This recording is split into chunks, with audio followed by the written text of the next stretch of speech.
Kembali lagi di Nuansa Film ID. Kali ini kita akan membahas film yang berjudul Parasit. Film ini mendapatkan Piala Oscar pada tahun 2019 mengalahkan film Joker. Kira-kira sebagus apa film ini sehingga bisa mengalahkan film seepik Joker? Sebenarnya dari alur cerita di film ini cukup ringan dan mudah untuk dipahami.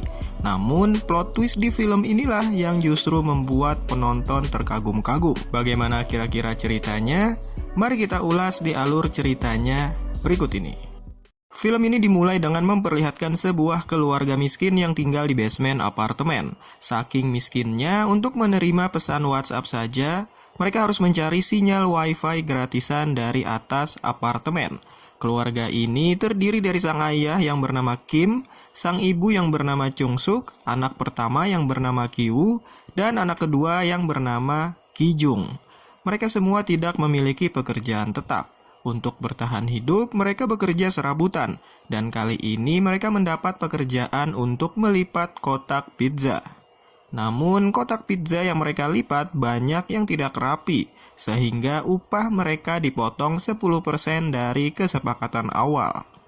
Karena upah yang mereka terima sedikit, mereka hanya dapat membeli beberapa minuman dan kuaci. Lalu tidak beberapa lama kemudian datang temannya Ki-woo yang bernama Min Hyuk. Min Hyuk ini seorang mahasiswa yang akan berkuliah ke luar negeri. Min Hyuk datang dengan membawa sebuah kotak yang ternyata berisikan batu. Batu itu dititipkan oleh kakeknya untuk diberikan kepada keluarga Ki-woo. Min Hyuk berujar, konon batu ini dipercaya akan membawa rezeki bagi orang yang menyimpannya. Setelah itu, Min Hyuk ngobrol-ngobrol dengan Ki-woo. Di sana, ia menawarkan sebuah kesempatan emas kepada Ki-woo, yaitu menjadi guru les anak orang kaya bernama Dae-hye, untuk menggantikan dirinya sementara selagi ia akan kuliah ke luar negeri. Awalnya, Ki-woo ragu dengan kemampuannya, akan tetapi setelah mendengar upah yang akan diterimanya nanti sangat tinggi, Ki-woo akhirnya mengiyakan tawaran dari Min Hyuk. Singkat cerita, setelah memalsukan beberapa berkas dan ijazah, Ki-woo berangkat menuju rumah Dae-hye.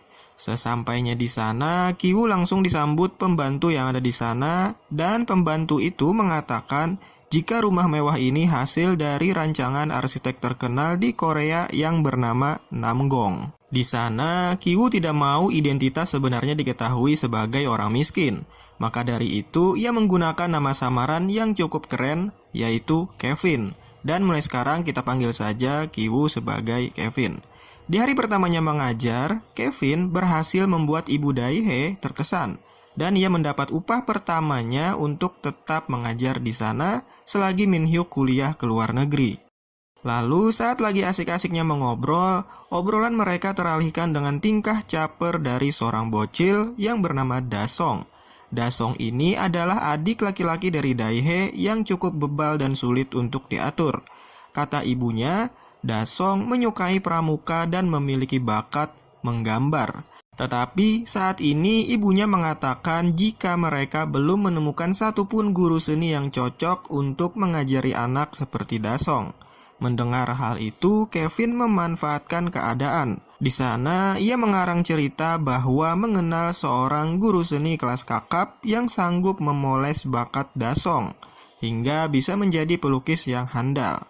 Kevin mengatakan memiliki kenalan yang bernama Jessica, seorang guru seni lulusan universitas luar negeri yang sudah menghasilkan murid-murid berkualitas. Mendengar ucapan meyakinkan dari Kevin, ibunya Da-song percaya dan penasaran dengan sosok Jessica. Setelah itu, ibunya Da-song meminta Kevin untuk membawa Jessica kepadanya untuk menjadi guru seni dari Da-song. Singkat cerita beralih ke keesokan harinya. Kevin datang bersama adiknya yaitu Ki-jung.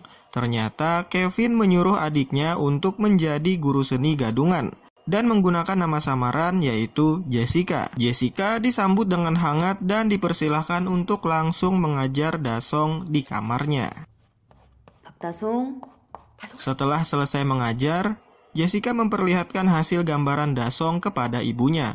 Dan Jessica dengan sotoynya menjelaskan bahwa dari gambaran Da-song terlihat sisi gelap dari Da-song yang pernah mengalami trauma di masa lalu.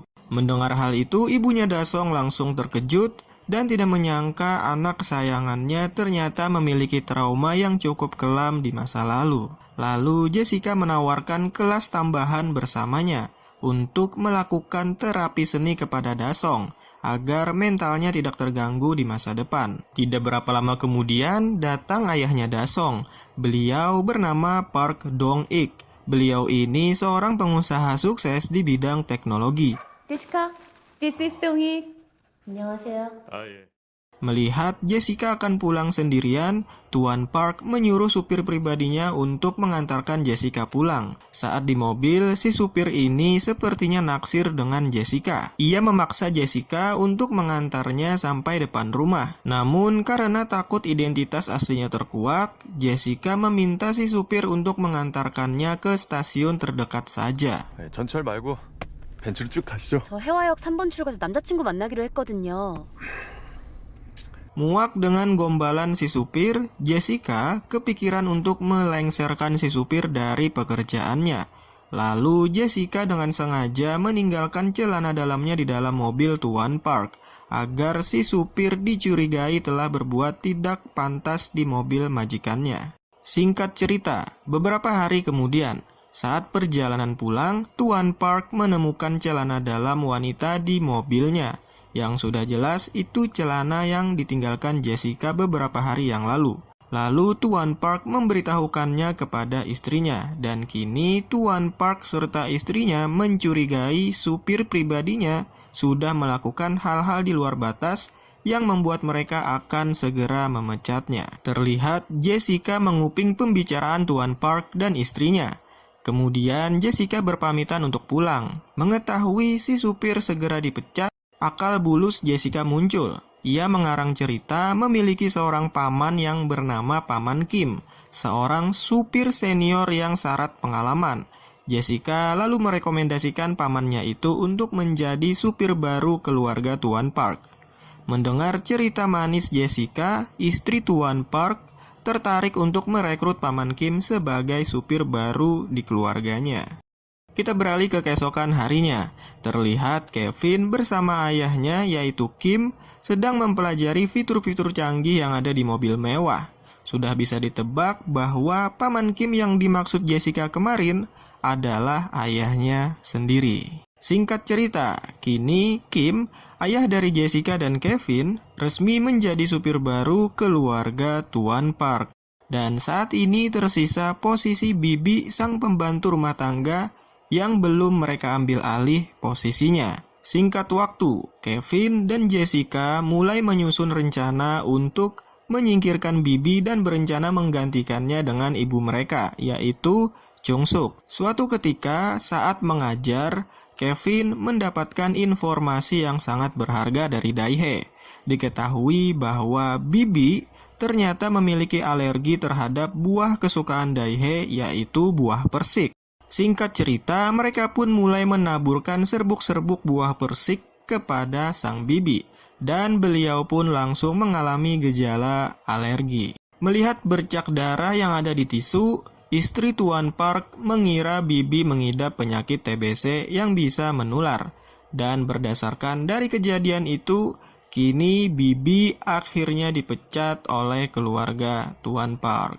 Dan singkat cerita, akhirnya, Jung-suk, ibu dari Kevin dan Jessica alias istri dari Kim, menjadi pembantu rumah tangga baru untuk keluarga Tuan Park. 수업 중에 절대 들어오지 마요. 네.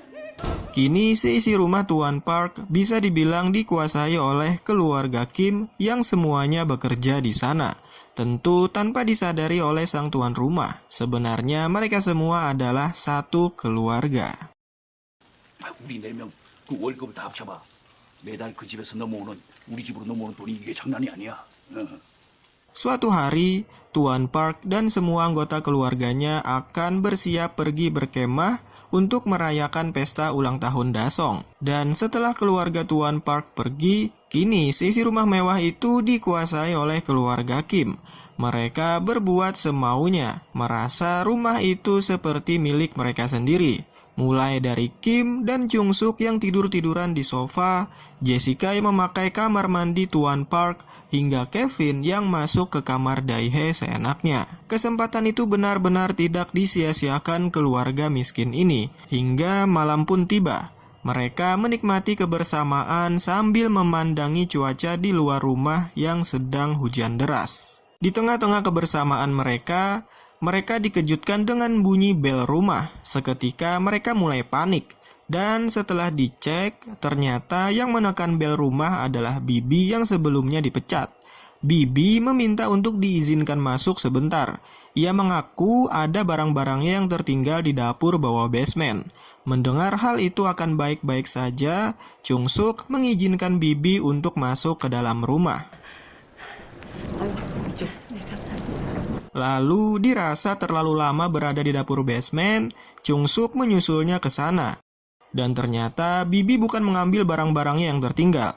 Ia malah terlihat berusaha dengan keras untuk mendorong lemari yang ada di sana. Dan setelah lemari itu bergeser, ternyata ada pintu rahasia di balik lemari itu. Dan Bibi langsung bergegas menuju ke dalamnya. Dan betapa mencengangkannya, ternyata selama ini Bibi menyembunyikan sesuatu dari keluarga Tuan Park. Di dalam ruangan itu, ada suaminya yang tinggal. Bibi selama bertahun-tahun menyembunyikan keberadaan suaminya di dalam bunker rumah Tuan Park. Bibi mengatakan ia terpaksa melakukan hal ini karena suaminya terlilit hutang yang sangat banyak. Dan bahkan sampai saat ini suaminya masih dicari-cari penagih hutang. Bibi juga memohon dan memberikan sisa uang simpanannya kepada Chung Suk agar tidak melaporkannya kepada Tuan Park maupun polisi. Kejadian itu juga didengarkan Kim, Kevin, dan juga Jessica. Namun tiba-tiba mereka semua terpeleset dan terjatuh tepat di hadapan Bibi dan suaminya.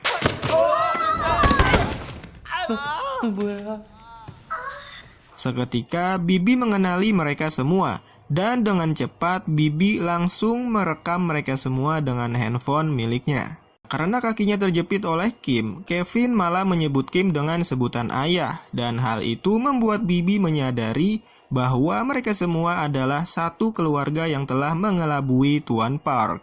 Berbekal dari video rekaman yang didapatkannya, kini Bibi yang mengintimidasi mereka sekeluarga.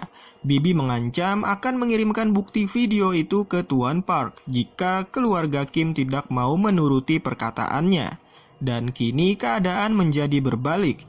Bibi dan suaminya yang menguasai rumah Tuan Park dan menikmati kebersamaan di rumah mewah itu.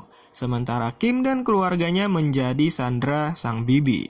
Terlalu asik dengan suasana, Bibi pun lengah, dan secara tiba-tiba keluarga Kim mencoba merebut HP miliknya untuk menghapus rekaman video itu. Perebutan pun tak terhindarkan, sampai pada akhirnya Jessica mengeluarkan senjata andalan untuk mengalahkan Bibi, yaitu buah persik. Dan akhirnya handphone itu berhasil direbut Kevin, tetapi tiba-tiba telepon rumah berdering.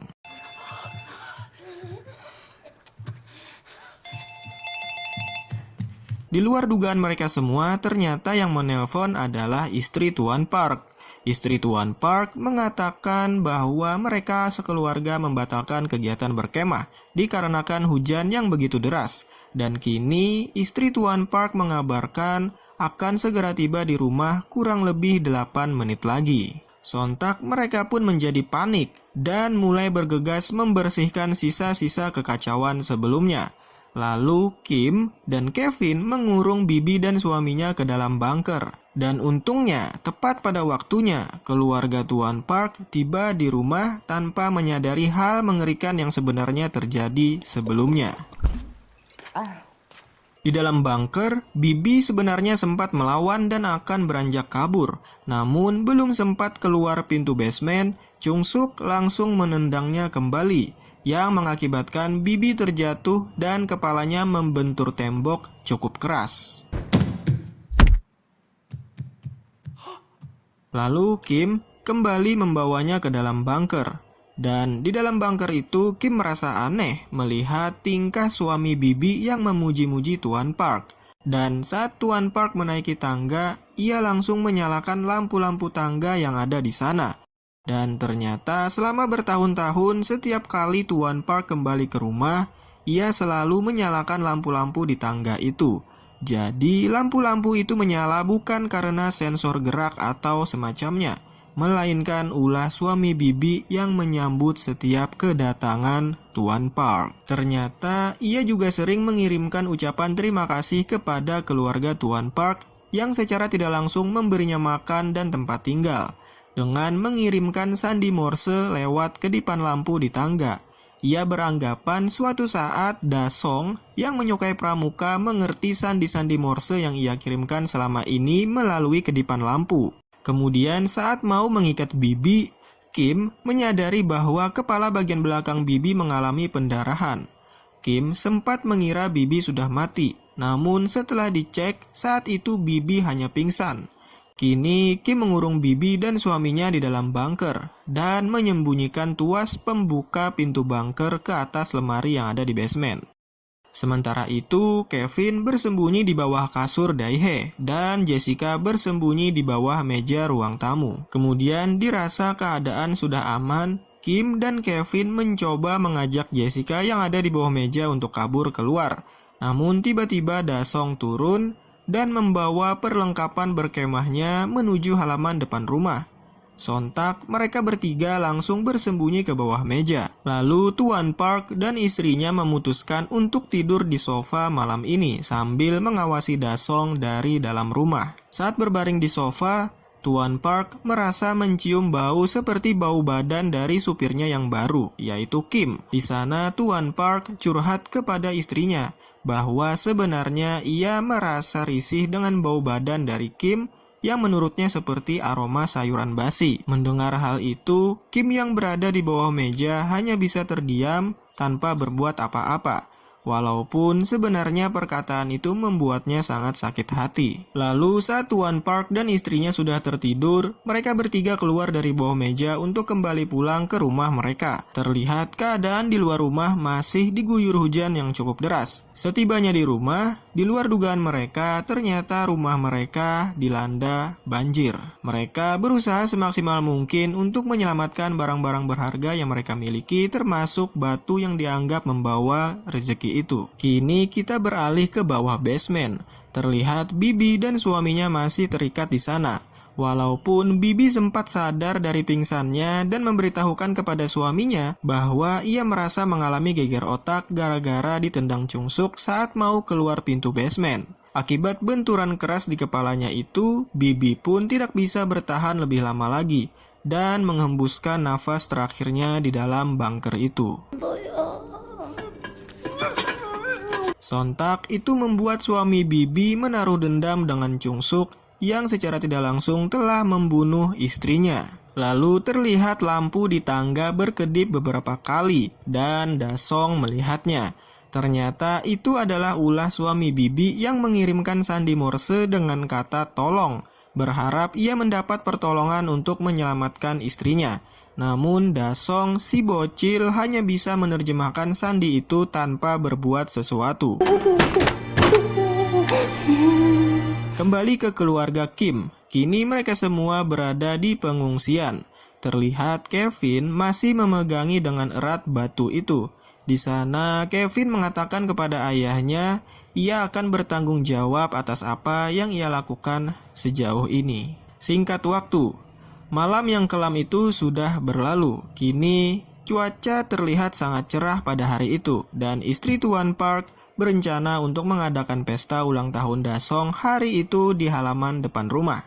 Ia pun mengundang Jessica, Kevin, dan Kim untuk memeriahkan ulang tahun Dasong. Kini pesta ulang tahun Dasong akan segera dimulai. Tamu-tamu undangan sudah berdatangan, begitupun Kevin dan keluarganya. Kevin yang sedari tadi bersama Daehae beranjak pergi sambil membawa batu untuk menuju basement. Beralih ke tempat pesta di halaman, terlihat Tuan Park menyuruh Kim untuk memakai atribut orang Indian untuk bermain dengan Dasong nantinya. Walaupun merasa risih dan terpaksa, Kim hanya bisa terdiam dan melakukannya lantaran Tuan Park sudah mengatakan akan membayarnya lebih untuk hari ini. Terlihat sebenarnya Kim sudah muak dengan sikap Tuan Park yang memandang seolah-olah orang miskin mau melakukan apapun asalkan mendapat uang. Kita beralih ke Kevin. Ternyata Kevin membawa batu itu menuju bunker di bawah basement. Sepertinya ia berniat membunuh Bibi dan suaminya dengan batu yang dibawanya. Namun sialnya, batu itu malah terjatuh dan ia malah mendapat perlawanan dari suami Bibi. Dan ia diserang habis-habisan, yang mengakibatkannya tak sadarkan diri. Setelah itu, suami Bibi mengambil sebilah pisau yang ada di dapur. Sepertinya ia berniat membunuh Chung Suk untuk membalaskan dendam kematian istrinya. Dikarenakan matahari yang cukup terik pada hari itu, sepertinya penglihatan suami Bibi kurang begitu jelas. Sehingga ia menyerang orang yang salah, yaitu Jessica. Sontak kejadian itu pun disaksikan oleh Da Song yang membuatnya pingsan seketika. Melihat hal itu, Chung Suk langsung muncul dan melakukan perlawanan. Terlihat juga Kevin yang bersimbah darah coba diselamatkan Dae-hae. Dan saat itu pula, Tuan Park meneriaki Kim agar segera menyiapkan mobil untuk membawa Da Song yang pingsan ke rumah sakit. Namun, Kim seolah terdiam dalam kebimbangan antara menyelamatkan Jessica atau Da Song. Tuan Park yang melihat sikap Kim seolah terdiam tanpa bertindak sesuatu, akhirnya meminta Kim untuk melemparkan kunci mobil kepadanya. Tetapi kunci itu sempat terselip di antara perkelahian suami Bibi dan Chung Suk. Dan pada akhirnya, Chung Suk bisa melawan dan menikam suami Bibi hingga membuatnya tergeletak. Lalu saat mengambil kunci yang berada di balik badan suami Bibi, Tuan Park terlihat merasa heran dengan pria yang ada di hadapannya itu mengenali dirinya. Padahal ia tidak tahu menahu siapa orang yang ada di hadapannya itu. Dan saat itu pula terlihat Tuan Park merasa risih atau jijik dengan kunci mobilnya yang sudah bersimbah darah dari badan suami Bibi. Kejadian itu juga dilihat langsung oleh Kim yang berada di hadapannya. Dan saat itu pula amarah Kim sudah tidak bisa dibendungnya lagi. Kim langsung mengambil pisau yang ada di sana dan tiba-tiba menyerang Tuan Park. Entah apa yang ada di pikirannya. Mungkin ia merasa muak dengan sikap Tuan Park yang selalu merasa risih dengan bau-bauan orang miskin. Lalu Kim mulai berlari menjauh dari tempat itu. Entah kemana ia akan melarikan diri. Singkat waktu, beberapa minggu kemudian setelah kejadian mengerikan itu. Dan untungnya Kevin masih bisa terselamatkan, namun berbeda dengan Jessica. Dikarenakan kehabisan banyak darah, Jessica tidak bisa diselamatkan. Setelah menjalani perawatan, Kevin dan ibunya harus menjalani persidangan dengan beberapa tuduhan. Untungnya mereka hanya mendapat masa percobaan dikarenakan mereka juga dianggap sebagai korban dan sempat membela diri untuk melawan pelaku dalam kejadian yang lalu. Kevin dan Chung Suk, ibunya, sampai saat ini masih belum mengetahui keberadaan ayahnya yaitu Kim. Bahkan dari berita yang dilihat Kevin, polisi dan pihak terkait masih mencari keberadaan Kim yang belum diketahui sampai saat ini. Singkat waktu, beberapa bulan berlalu saat musim dingin, Kevin menaiki sebuah bukit untuk melihat kembali rumah yang sempat memberinya banyak kenangan. Terlihat sepertinya rumah itu sudah memiliki pemilik baru. Dan tanpa sengaja, Kevin melihat lampu yang ada di tangga berkedip beberapa kali. Kevin pun menyadari lampu itu seolah-olah memberikan sandi-sandi Morse. Ia pun mencatat setiap sandi Morse yang tersirat dari kedipan lampu itu. Dan setelah ia terjemahkan, betapa terkejutnya Kevin, ternyata sandi-sandi itu membentuk sebuah kalimat yang ternyata dikirimkan oleh Kim, yaitu ayahnya. Ternyata selama ini Kim bersembunyi di dalam bunker itu demi menghindari kejaran para polisi. Dan ia setiap malam selalu mengirimkan sandi Morse lewat kedipan lampu itu. Berharap suatu saat Kevin bisa mengetahui keberadaannya dan menyelamatkan dirinya. Kini Kevin berencana dan berjanji kepada ayahnya ia akan bekerja keras hingga bisa menghasilkan banyak uang untuk membeli rumah itu dan tinggal di sana bersama kedua orang tuanya. Namun, semua hayalan itu hanyalah masih sebuah rencana belaka. Dan saat ini, Kevin hanya bisa meminta ayahnya untuk bersabar dan menunggu hari itu akan terjadi. Dan film pun berakhir. Sungguh ending yang sangat mengerikan. Yang awalnya film ini seperti drama keluarga biasa, seketika berubah mendekati di akhir-akhir film, yang malah menjadi drama thriller yang cukup menegangkan. Menurut Nuansa Film ID, film ini memang layak mendapatkan Piala Oscar pada tahun 2019 lalu. Selain plot twist yang tak terduga, banyak unsur-unsur politik, kritik sosial maupun hal-hal eksplisit lainnya yang diselipkan secara tidak langsung di dalam film ini. Film ini layak untuk ditonton lebih dari satu kali untuk melihat hal-hal kecil yang sebenarnya mengandung makna yang sangat dalam. Terima kasih buat kalian yang sudah menonton. Jangan lupa subscribe dan juga like video ini. Sampai bertemu lagi di video selanjutnya.